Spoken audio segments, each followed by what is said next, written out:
Hey guys, what's up? It's 8-Bit Eric. Today we're going to talk about Death Squared. It's a isometric puzzle on the Nintendo Switch that is zany. It has you playing the part of David, a programming engineer guy, who is talking to an AI, and they're testing the, dexterity of some robots. There's 4 different colored robots in this game, and if the name is any indication, death is amendment.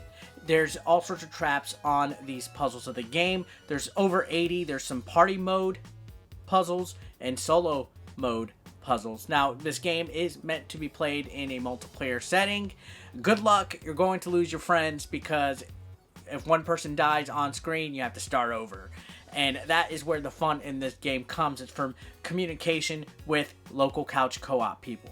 And that's how games are supposed to be meant. I mean, some of the toughest games in the history of the world were back in the 8-bit days when you're trying to play with somebody else and they just keep screwing up. Well, Death Squared is like that. You control your own colored robot across a puzzle, and your robot is immune to colored puzzles and traps of its own color. So if there's a blue laser and you're the blue robot, you're fine.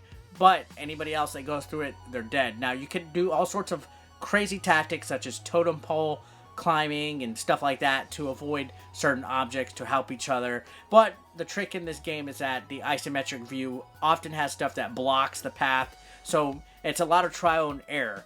And when you're playing with people, the game is just so much more unique. If you're playing solo, the experience is completely different, and I'd venture to say a lot, less user-friendly. If you're using the analog sticks, you have 2 robots to control at a time by yourself. If you hold down the buttons, you control the other 2. So it makes it difficult to remember which robot you're controlling at a time, and it makes it very easy to die. You might be intending to move the red robot, and you accidentally move, the blue one, and vice versa. And you're going to die a lot.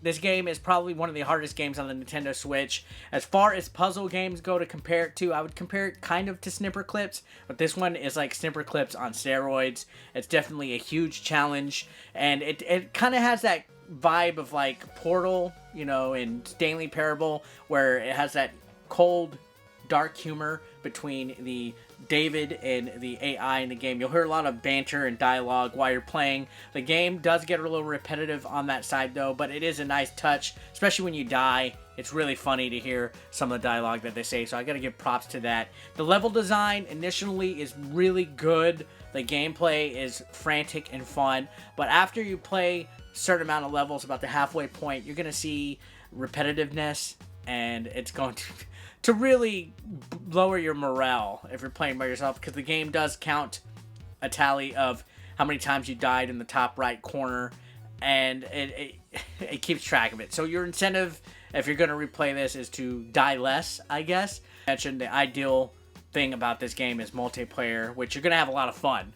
Now, game runs perfectly on the Switch. It's also a perfect pick up and play game for handheld mode, because you could literally put it in sleep mode and pick up right where you left off as far as the puzzles go.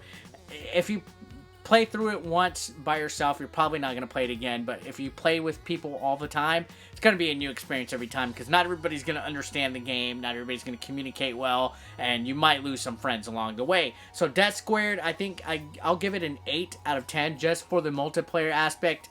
This is a perfect multiplayer game to have in your Nintendo Switch library.